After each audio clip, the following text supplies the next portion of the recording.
Hello everyone, Linker here today helping a close Discord friend of mine through his account. Will you please introduce yourself? Yeah, sure. My name is Vicksin, or Alex. I go by whichever is most convenient. And I've been playing AFK since about a month after launch, pretty consistently. And Linker's just here helping me today to help me with the end game and closing out late game formations and priorities and such. Alright, so here's what I had in mind. You're around chapter 30, right? Yeah, I just broke into 30. I was level 300 when I beat chapter 29, and then I just took a Mhm. boost in about 11 levels because of the TR floors got changed. Alright, let's start with the PvP. Obviously, you're qualified for Legends Arena, is that right? Yeah, that's right. Alright, can you quickly send me your formations so that I can see them over here? Right, okay, I can see. So for those three formations, I'll pull them up on screen. We see the first is going to be Aaron Safia, what you have. The second is going to be Sal's Greyborns with Talene. And the third is going to be Belinda Shamir. Now, let's have you have a go at it. Which of these three you think will have the most struggles when approached on the offensive from other players? I definitely think both like on paper and how I see in results that the third one does. It's I had Shamira originally on the second team with the other Graveborns, but I thought that both Athalia, Nara, and Fariel backline with Talene worked a lot better than Shamira did. But since Shamira's kind of always been thought of as a strong hero, I just put her in my third team just as a like kind of mid carry with Belinda as well. But I think that Mm-hmm. could definitely be improved upon.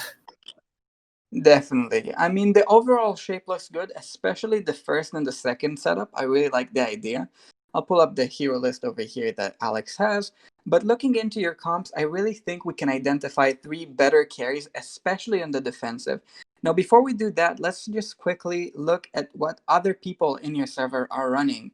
So, what place are you in currently in your server?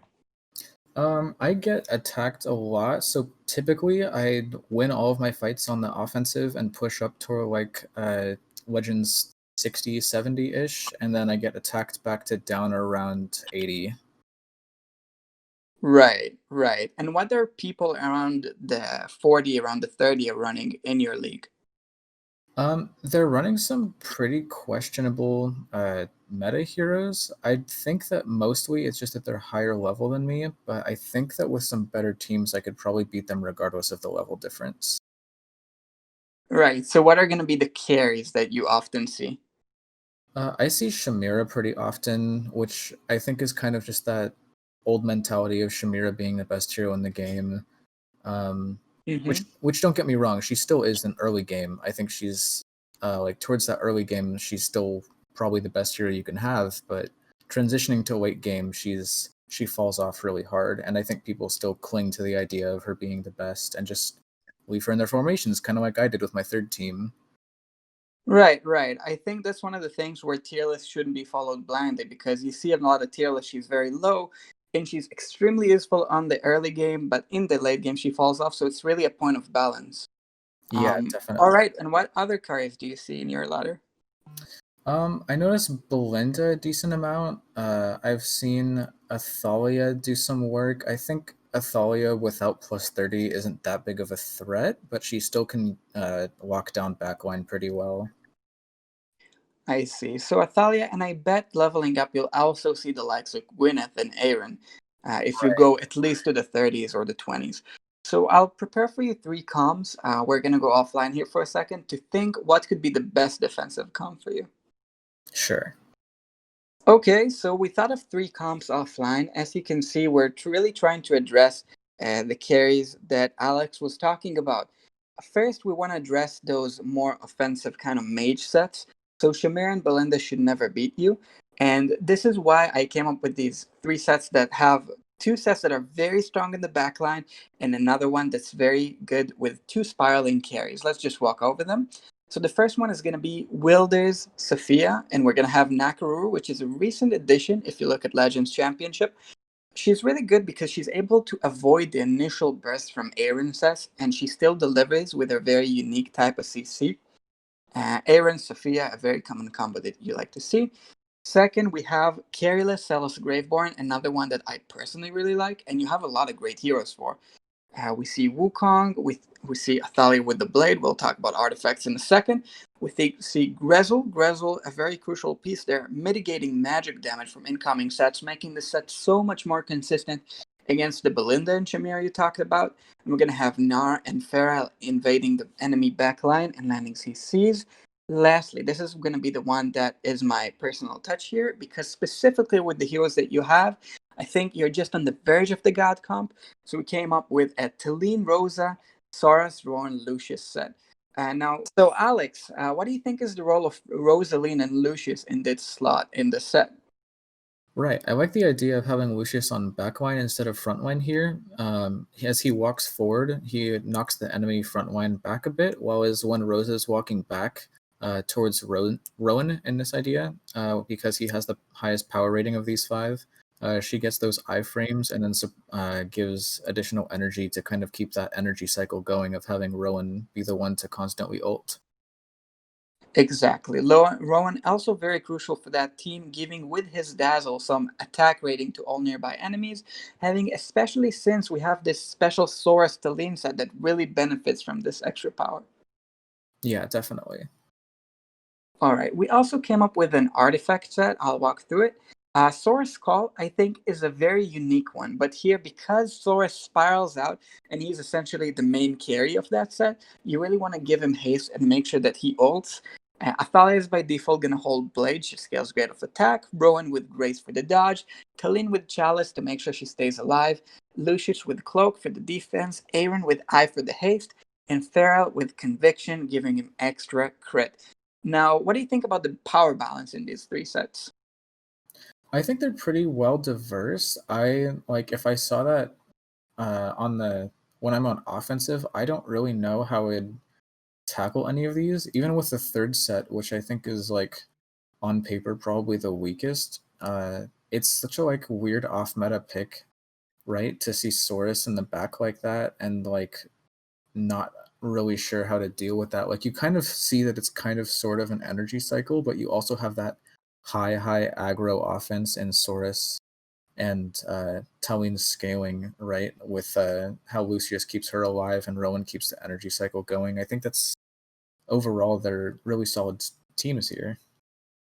Definitely. Another thing I like to see is how in the Celes Graveborn set, we make sure with Athalia that at no slot can Aaron safely pull three enemies.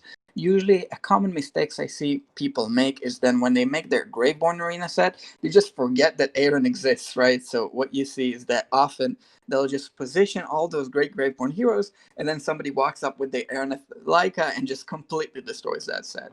Yeah, for sure. Okay, next let's see your wish list. Can you pull it up over here? Right. Why do you have fodder on your wish list? Um, so my issue at this point in the game, especially since I've been playing for so long, where the wish list didn't really have a huge impact on, like it had an impact, but you could still pull heroes that weren't on your wish list back like a year ago, like a long time ago before they fixed it. Where I have a lot of ascended tier heroes and not a whole lot Mm-hmm. of fodder to deal with it, even with regal rewards and all the blue soulstones we get, I still find myself having a lot of extra ascended heroes and not enough fodder. So I try and put some fodder in the wish list to get through those ascended tier heroes more quickly. I see what you say, and I think there's a lot of people in your position. But in your case, I would consider foddering ascended heroes. I know this is a hot takes, but ascended heroes are strictly better to wishlist because they allow you the choice whether you use them or have the utility to fodder them later on. Does that make any sense to you? Yeah, that definitely makes sense. I've considered it, to be honest, in a few situations. My only thing with it is you can say if I were to pull like if Solis was on my wildest, for example, if I just got really bad RNG and didn't get another Solis for like months, and I was just stuck with an E Solis, as opposed to if that was like an Ira, I might be able to get uh, like blue copies of Ira and then fodder like 3 rare plus into an elite and merge them that way instead of having to wait for the wish list to pull another one. That's actually a really good point. I think that would be the exception to the rule where you wish list for the short term something that you really need to achieve for short term ascension. I've touched on it, but thank you really for touching that because I think that's going to help a lot of people. So, on the short term, like Vicksin said, you could put a hero on the wish list just to acquire that extra elite copy, but on the long term, fodder heroes do not make much sense on the ascension wish list. Does it make sense to you? Yeah, definitely. Yeah, I had a couple of leftover legendary tier heroes from when Regal Reward compensation came out and gave us like 30 elite heroes just at random. I had a lot of leftover fodder that I didn't have elite copies of to fodder into an elite plus. So I'm trying to even that out. But yeah, like for my example, my Maulers, I meant to have Sapphire in there, but I don't see her there. So definitely Right, what you're thinking. right. I see what you're saying. Right. That's something that happens to a lot of people with those new heroes that just pop up, like Drez, I assume you replaced her with, right? Yeah, I think I saw, especially even in the Twisted Realm, I noticed that Drez was doing really well because of his, like Warwick, he has that defense reduction. So I was like, oh, I'll put him in there. Why do I need to Star Hunt Sapphire? But I like now that I'm pushing campaign further, I definitely see where an extra star on Sapphire might actually help. I would definitely also consider Tassie and Lorsan there. Those are heroes that you really want to see over Olmus and Cerus, which you don't completely have, but also over those other heroes because the extra stars on Tassie are crucial. On Lorsan, maybe not as much, but you're at the point where you have the luxury to actually give him those extra stars to see him use more abilities when he does fit on your set. Sure, yeah, that makes sense. Okay, and what are you thinking about stargazing? Like, where are you at? Yeah, for Stargazing, I'm really torn recently on Mahira versus Zolrath. They're both really solid picks. Mahira's been in the meta for a long time. In the God Comp, for example, she fits in most, I feel like PvE and PvP, both she does pretty well, but especially with the I think addition of she's more furniture. PvE centric, yeah. She's more PvE centric, but when I see her in PvP, I still tend to kind of personally stay away from her myself. But Yeah. I think, yeah, she definitely is more PvE than PvP, but especially with the addition of furniture, Zolrath has really been popping off in PvP lately.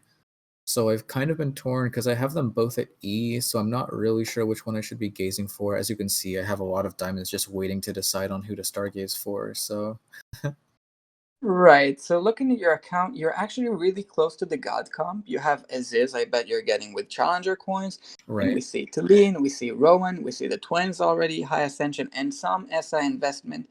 If I'm you at this point, I complete my God comp. I think this is gonna completely change how you play, especially since I bet you're not stuck at the campaign as much being at your level at chapter 30, with all these vast hero selection that usually people at your level don't have the privilege to have.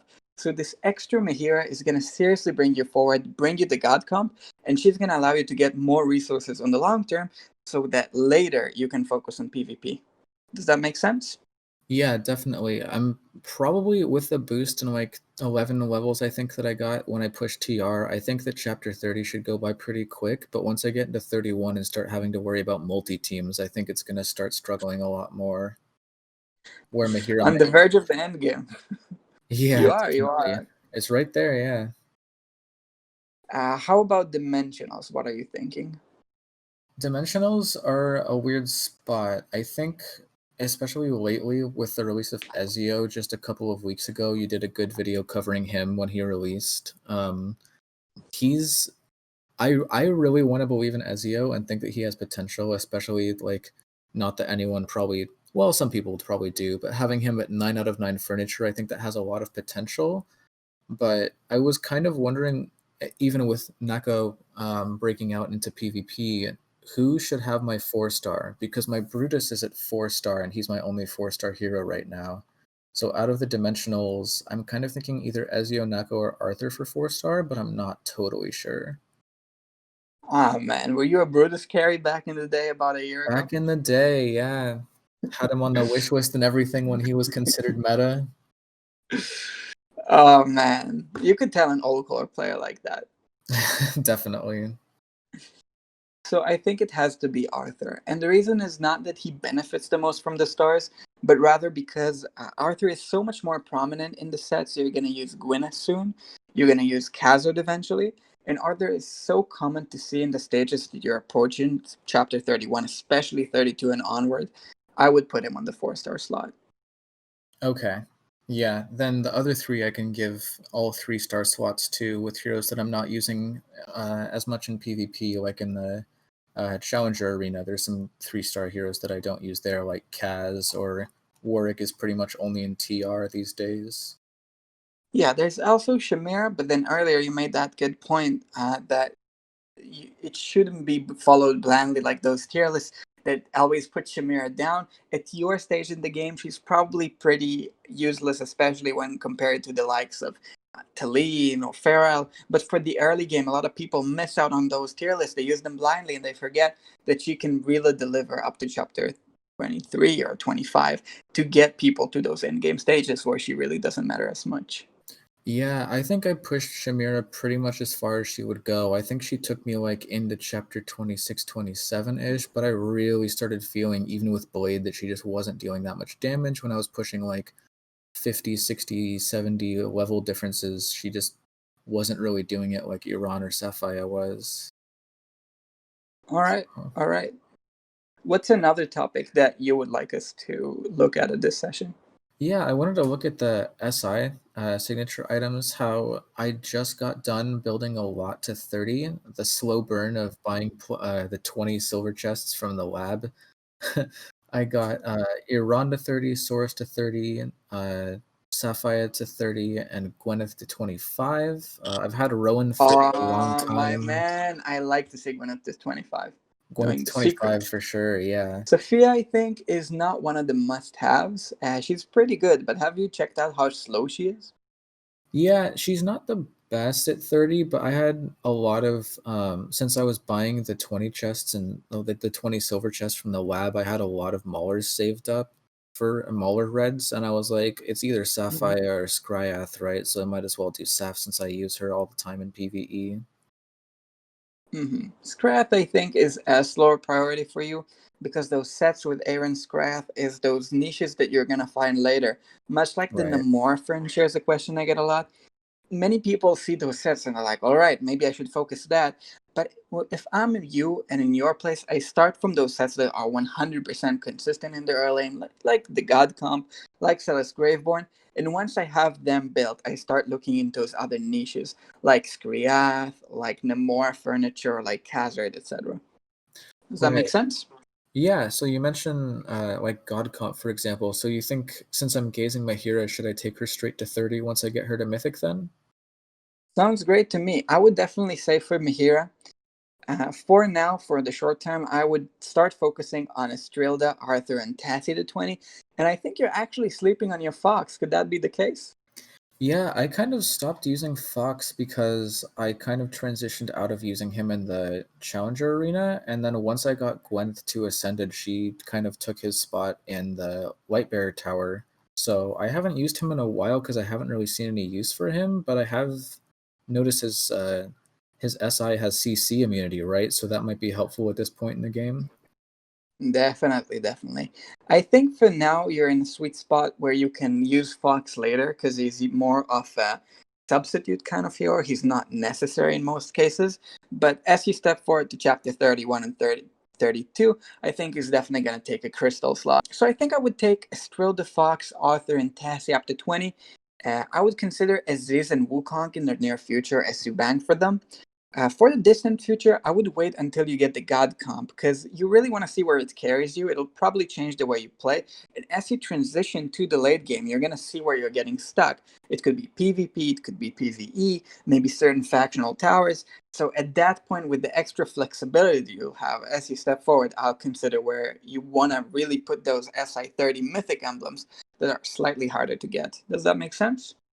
Yeah, definitely. As we start to see more events popping up pretty much every couple of weeks at this point that give out red chests, they're coming more these days, but there's still a lot of heroes to use them for. Like Aziz, I almost have him mythic. Would you take him to 30 or should I leave him at 20 once I get him mythic? That's a really good question. A lot of people are wondering about it. I think it's a classic Rowan furniture kind of case where the hero is very strong, but the SI or furniture itself is not as Okay. strong. I would see where your god comp takes you, honestly. I would wait and see if your Ziza dropping a lot. I would consider doing it for the buff. Because he generates so much energy usually in a set, so the extra flame duration is usually not as effective. Okay, got it. That makes sense. All right. Another thing I would consider if I'm you is you can start consider target summoning. I would Stargaze for now, of course, because it's so close to the God comp. But as you progress forward, maybe you'll want to start looking at heroes like Damon to target someone so that you don't miss something as strong as him in the near future. Yeah, Damon's definitely been a big pick lately that people are talking about. He came out not that long ago, but I definitely see the value. He seems to be doing a lot with the blood shield ability seems pretty strong at this point. That's so busted, isn't it? Yeah, it just takes people's health and uses it as shield. They're essentially just attacking themselves at that point. I love that mechanic so much. It's like Mahira. Yeah, kind of in a way, isn't it? Maybe that's why he's so busted. It's just Mahir. They're hitting into their own shields. Also, my man from the Discord, Xappy, likes to mention that you could counter heal the shield, so it's just straight damage. And when you see all these used in tandem, it's just so crazy. Yeah, yeah, he's definitely the first hero aside from like Saurus that I was like, all right, well that's a non celestial hypogean that I definitely need to build like as soon as possible. Right, right. And looking at furniture, I actually just pulled up the list. I would replace Saurus for twins. I think it will take a while to get them, but mythic furniture isn't easy to come by, so That's starting true. to stack now for the virtue of stronger god comp later, I think it'll be a wise move on you, especially as you move on to use that god comp more and more very soon. And for the mid to long term, I would consider Aziz and Ezio as good targets. I would also focus on 3 out of 9 because you're really close on low hanging fruit to grab, as contrasted to your signature items that are much more invested in. So you have much more to pick from. Does that make sense? Yeah, definitely. I was wondering about twins because they're kind of like the Rowan situation where you use them all the time, so you might as well, right? But since they're like what 6 copies away from Ascended, and since I'm planning on gazing like Mahira instead, I was like, should I? But yeah, I mean, I've had to lean on my wish list since furniture launched, and I only got my first today, so you never know how RNG is going to treat you, right? Exactly. And if you look at how the fact that you have 10 different heroes on your wish list, the amount of time it's going to take you to stack those three pieces that are going to be relevant, we're talking about roughly 60 pulls, right? By the time that you finish getting anything significant for twins, you're likely already going to be looking at them at Mythic Plus, if not even higher. Okay, yeah, definitely. I was wondering about Aziz. Uh, he's 1 copy away. I'm actually like less than a month away from getting him to Mythic, but if I'm building him like exclusively through the Challenger store, should I still put him on my wish list even if he's like potentially like 5 months away from Ascended? You could, but I think a great point about Aziz is that a lot of people miss the opportunity to stargaze him. Say you keep progressing forward and you get the god comp going, but your Aziz is relatively weak. Every time that you stargaze Aziz, I know you can get him with the coins, but you're getting the value of a flora and a half from those same coins. Do you get what I'm saying? Yeah, that's true. I considered it when Aziz first, not when Aziz, when Flora first came out because she was like the kind of like the Wukong of the Challenger store where she costs a lot less even though she's a Celestial. So I considered gazing Aziz, but I was like, but he is in the store and it's kind of like one of those why you wouldn't try and get Shamira from anywhere but the lab store in the early game. Like you have copies of her right there, so just save for her. But I mean, the Challenger store really takes like a month to save for one hero, and then you kind So of much. So many people are just afraid of it in a sense. And I think that if you had the opportunity, for example, to stargaze for a floor and a half, you definitely would. And yeah, considering the recent rewards that they added, definitely a good pick in my mind. Would you agree? yeah, definitely. I mean, maybe once I get Mahira to Mythic, and I'm kind of seeing how the God comp is playing out when she's at +20 or +30, I could see maybe putting Aziz in a Stargazer would be more worth it at that point than going straight for like a Zolrath or Khazard or something else. Exactly. Exactly. Okay. Okay, and how's your tree looking? Tree's a little low level in the branches. I have celerity at 30 and sustenance at 25, and then I think 5 on might and fortitude and 2 on sorcery. I since I just got Soros to plus 30, he's been helping out a lot to get more essence, but I'm just behind on essence really. I see. Well, congrats on Saurus. That's first. And second, for your plans, I would take might to 10 and sustenance to 37, at least for the short term plan. Now, do you get why would you love it that way? Yeah, I see people taking their tree branches to like 27 or 37. Why is it that they put it on the 7 instead of like on a 5 or the 0? So the way it works is that you have the flat stats addition. So that's the percentage on the HP on the defense, and then you have the special stats that are unique to every tree. So you have movement speed, you have dodge, you have accuracy on the different trees. The way that it works is that it starts from level 2, and possibly every 5 levels, you get a bonus to these stats. Now, these stats are super crucial, especially in PvP, but also PvE. And 27 and 37 are going to be pretty crucial benchmark. If my memory doesn't fail me, sustenance 37 is actually going to be a haste boost. I bet you can see how that would help you, right? Yeah, that makes sense. Okay, I thought that like the how SI gives you a bonus on 25 that the tree would give you on like 25, 35, but that's interesting that it's on like on 7 instead. Right. So level 2 and level 7 are going to be interesting levels to look at, and there's plenty of Reddit guides, by the way, on that topic showing those different level benchmarks. So that's another thing I would suggest you read. I'll just link it offline. Yeah, definitely put a link of that in the description. I'll check that out for sure. Okay. And is there anything else you'd like us to look at? I think that's all of the questions that I have. If there's any extra questions that anyone else watching has, put them in the comments. I'm sure either you or I'll see them and we can do our best to answer them there. But I think that's all for me. All right. So thank you for joining me along, Alex. I've had a good time. Yeah, great. Thanks for having me, man. That's really helpful.